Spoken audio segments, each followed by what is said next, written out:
Lorsque nous entrons dans l'école de Christ, la toute première chose que fera pour nous le Saint-Esprit, notre grand maître et notre grand interprète, si nous sommes vraiment soumis à sa main, ce sera de nous montrer de façon générale ce que nous avons à apprendre, de nous présenter le grand objet de notre éducation.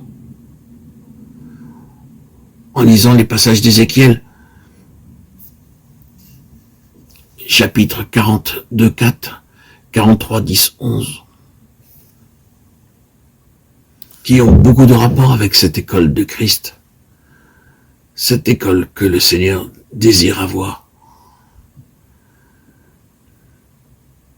Un jour où la vraie expression de la pensée de Dieu avait été perdue au sein de son peuple, et où le peuple de Dieu n'était plus en contact immédiat avec les pensées de Dieu, l'Esprit de Dieu posa sa main sur les prophètes, emmenés dans ce pays lointain et dans les visions de Dieu.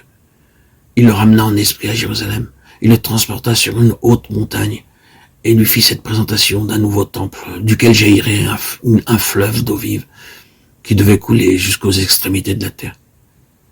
Il continua ensuite en entrant dans les détails les plus minutieux de toute cette vision, et enfin il enseigna aux prophètes comment il aurait à présenter la maison d'Israël afin de réveiller et de rétablir sa vie spirituelle, en conformité avec cette grande révélation si vaste et si détaillée de la pensée de Dieu, révélation dont le premier effet sera de rendre tout le peuple confus et honteux.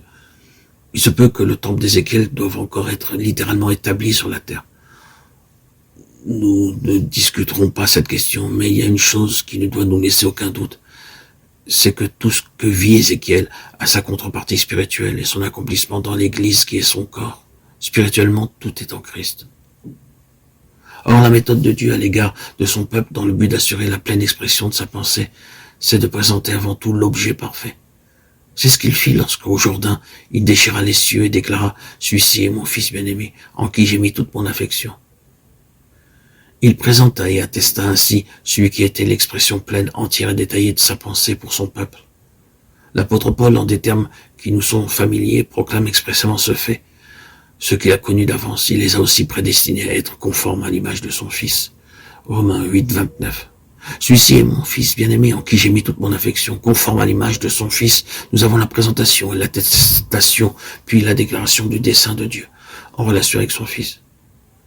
C'est pourquoi nous le répétons, le premier objet du Saint-Esprit est de nous faire connaître le but de notre éducation spirituelle. Il doit premièrement révéler Christ en nous, et ensuite se mettre à l'œuvre pour nous rendre conformes à Christ. Pour apprendre Christ, il nous faut avant tout voir Christ. Ce qui caractérise une vie gouvernée par le Saint-Esprit, c'est que cette vie sera continuellement et de plus en plus occupée de Christ.